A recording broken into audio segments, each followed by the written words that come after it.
అనుదినమన్న శ్రోతలకు మన ప్రభువును రక్షకుడయ్యున్న యేసుక్రీస్తు సరిసాటి లేని మహా గొప్ప పరిశుద్ధమైన నామమునందు శుభములు.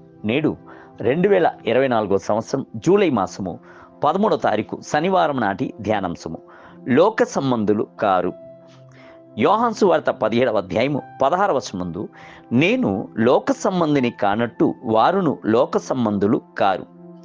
యేసుక్రీస్తు ఈ లోక సంబంధమైన వాడు కాదు, ఆయన పరలోక సంబంధమైన వాడు. మనపై ప్రేమను ఉంచినందున పరలోకం నుండి మనలను విమోచించుటకు భూమిపైకి దిగి వచ్చెను. ఆయన ఈ లోకమునందు జీవించినప్పటికీ ఈ లోకమునందున్న వాటిని గూర్చి రవంత కూడా చింతించక, ఈ లోకము చేత మలినపరచబడక పరిశుద్ధమైన జీవితమును జీవించి చూపించెను. తన పరుగును విజయవంతముగా ముగించి తండ్రి యొక్క కుడిపార్శ్వమునకు వెళ్ళి చేరెను. మనలను గూర్చిన ఒక కాంక్ష ఆయనకు కలదు. ఆయన లోక సంబంధి కానట్టుగా మనమును లోక సంబంధులు కానట్టు నిరూపించు జీవితమును జీవించవలెను. మన యొక్క పౌరస్థితి ఈ లోకమునందు లేదు, అది పరలోకమునందు కలదు. ఫిలిప్పీయులకు రాసిన పత్రిక 3వ అధ్యాయం 20వ వచనము. పరలోకపు రాయబారులుగా, పరలోక రాజ్యం యొక్క ఆస్థాన పతులుగా మనము ఈ లోకమునందు జీవించున్నాము. ఈ లోకం యొక్క యుగాధిపతి అయి ఉన్న అపవాది దేవునికి శత్రువయ్యి ఉన్నవాడు. అతడు అబద్ధమును, ఆ అబద్ధమునకు జనకుడైనవాడు. అతడు దొంగిలించుటకును, హత్య చేయుటకును, నాశనం చేయుటకే వచ్చుచున్నాడు. అతని యొక్క వాత్సల్యత, అతని యొక్క ఆశ మోహములు, అతని యొక్క నాగరికతలు, అతని యొక్క క్షణికమైన సుఖములు ఏదియు మనలను సమీపించుటకు అనుమతించకూడదు. యేసుక్రీస్తు శిలువలో వేయుటకు జనులను పురిగొలిపిన ఈ లోకముతో మనము ఏ విధముగానైనను సాంగత్యము కలిగి ఉండకూడదు. బహుశా ఈ లోకం యొక్క అధిపతి అయినవాడు మహిమను చూపించవచ్చును. పేకాటకురా, క్షణికమైన సుఖములను అనుభవించుము అని ఈ లోక ఆకర్షణ చూపించి పిలవచ్చును.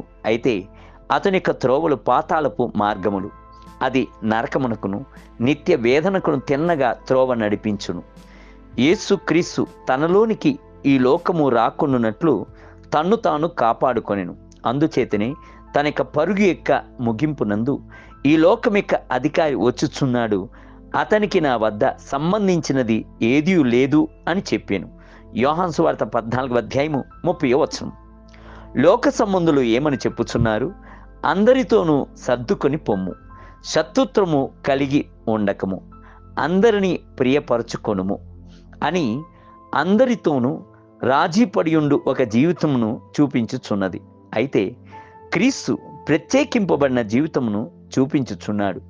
మనము ఉద్యోగము చేయుచున్న కార్యాలయమునందు అన్యజనులు ఉండినప్పటికీ మనము వారిలో నుండి ప్రత్యేకింపబడిన వారము.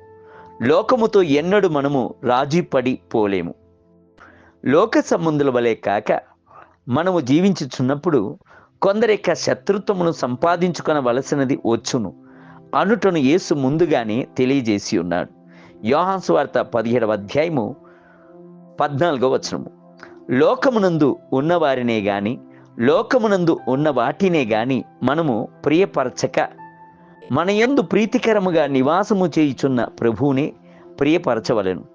అది మాత్రమే నిత్యమైన సమాధానమును మనకు దయచేయును, పరలోకపు సంతోషమును మనలోనికి తీసుకొని వచ్చును. పేతురు సెలవిచ్చుచున్నాడు, ఇందుకు మీరు పిలువబడి ఉన్నారు. ఎందుకనగా క్రీస్తు కూడా మీ కొరకు బాధపడి మీరు తన అడుగుజాడల యందు నడుచుకున్నట్లు మీకు మాదిరిని ఉంచిపోయాను. పేతురు రాసిన మొదటి పత్రిక 2వ అధ్యాయము 21వ వచనం. దేవుని బిడ్డలారా, క్రీస్తు నిమిత్తము శ్రమ పడుటకు సిగ్గుపడకుడి, అందు నిమిత్తమే మనము పిలువబడి ఉన్నాము. నేటి ధ్యానమునకై, నా నిమిత్తము జనులు మిమ్మల్ని నిందించి హింసించి మీ మీద అబద్ధముగా చెడ్డ మాటలల్లా పలుకున్నప్పుడు మీరు ధన్యులై ఉందురు. మత్తయి సువార్త 5వ అధ్యాయం 11వ వచనం. నేటి వేద పట్టణము ఉదయం కీర్తన గ్రంథము 6, 7 మరియు 8 అధ్యాయములు, సాయంత్రము అపోస్తల కార్యములు 18వ అధ్యాయము. ప్రభు మిమ్ములను దీవించునుగాక. ఆమేన్.